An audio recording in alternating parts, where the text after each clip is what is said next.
Yo, what's up guys? It's your boy RedCloud. Today we're going to be taking a look at the new Cooldown Manager that's going to be releasing in 11.1.5. There's no add-ons, there's no fluff. It's all going to be natively in the UI, so you'll be able to track buffs, cooldowns, dispels, interrupts, and a whole bunch more with this new Cooldown Manager. If you're raiding, pushing IO, or if you are just a casual player, this is going to be super useful to anybody who is new to World of Warcraft, a veteran, or if you just don't like using add-ons to track your buffs. Overall, I think this is going to be a game changer, and I think I'm going to be definitely using this. Without further ado, let's get into it. So what is the Cooldown Manager? So the Cooldown Manager is a tool that was built into the edit mode for World of Warcraft. It shows major cooldowns like Ascendance, Power Infusion, Rallying Cry, and a whole bunch of other spells like utility spells, including interrupts, kicks, dispels, stuns, and much more. This is pretty much going to allow players to track buffs, show cooldowns that they have coming up for their rotation,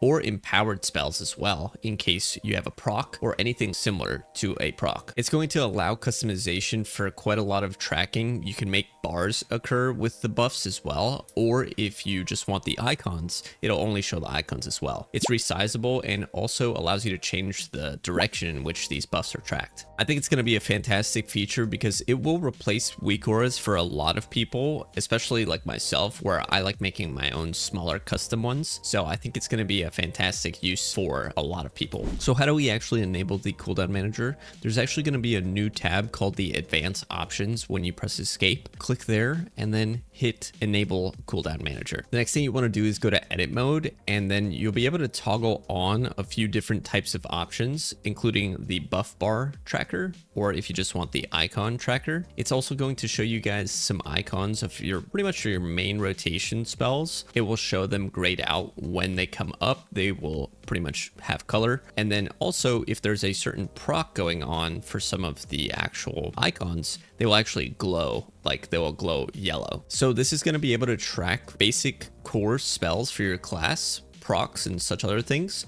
from interrupts to stuns, all the way to 2 to 3 minute cooldown spells. So as far as resizing this, all you have to do is actually go to the edit mode, go ahead and drag it wherever you would like, resize it, reposition it however you would like, and therefore you'll be able to put your buffs where you want it and track whatever buffs or cooldowns you would like. So there are optional features as well. We're gonna go over the bars that you can track and also the buffs that you can track. So buffs that would be able to be tracked would be like Maelstrom charges for shamans if you're playing Enhance or if you're playing Elemental, and then it will allow you to see an icon showing you how many stacks of Maelstrom that you have. Then if you have the bars enabled, you can go ahead and see what the cooldown remain for, like let's say a surging totem is up. That way it's a separate thing that you can actually see the remaining duration of, let's say, that totem or Ascendance or anything else that you want to track. It'd also be really useful if you were a Demonology Warlock, because then it would show you the duration you have left of your pets. So that's pretty much it as far as customizing and setting up the Cooldown Manager. It's very simple, should be pretty streamlined.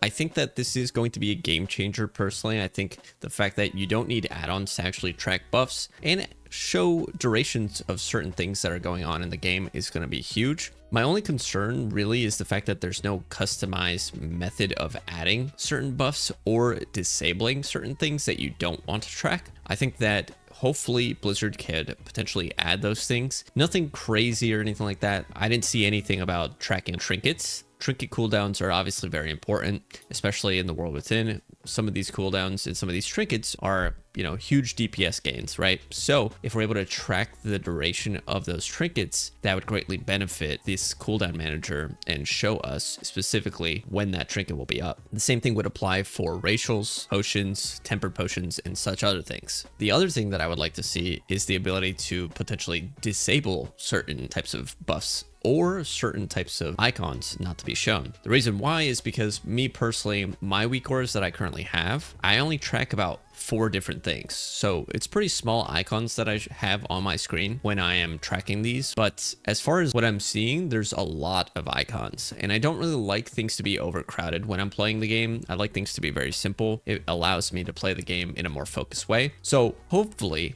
hopefully there's a method that we can actually disable some of the items and icons that we see, because that would be greatly beneficial. However, I do think that potentially they may add that feature later on if they don't include it automatically in 11.1.5. Anyways, guys, hopefully this video was able to help you understand the basic concepts of the Cooldown Manager that's coming in 11.1.5. I'm going to have a more in-depth guide when it actually releases and I can actually get my hands on it. But this video should be able to explain the gist of it, as well as the concept of why they added Cooldown Manager, and also how it can potentially benefit you if you're just playing WoW casually, if you're pushing IO, or if you're raiding. I'm very excited not to have to use weak auras as much as I have been. I definitely think that in WoW, especially if you're doing like higher tier content, weak auras are almost kind of mandatory, and I love the fact that Blizzard is adding something to pretty much like fight back in that sense, or just in general allow players just to get all the experience that they want directly from them. All right, guys, thanks for watching today's video. I hope you have a wonderful rest of your day. By the way, like the video, subscribe for more content like this, and I'm also live every day on Twitch, twitch.tv/RedCloud is where I'm at, and here on YouTube. I'll catch you guys later. Peace.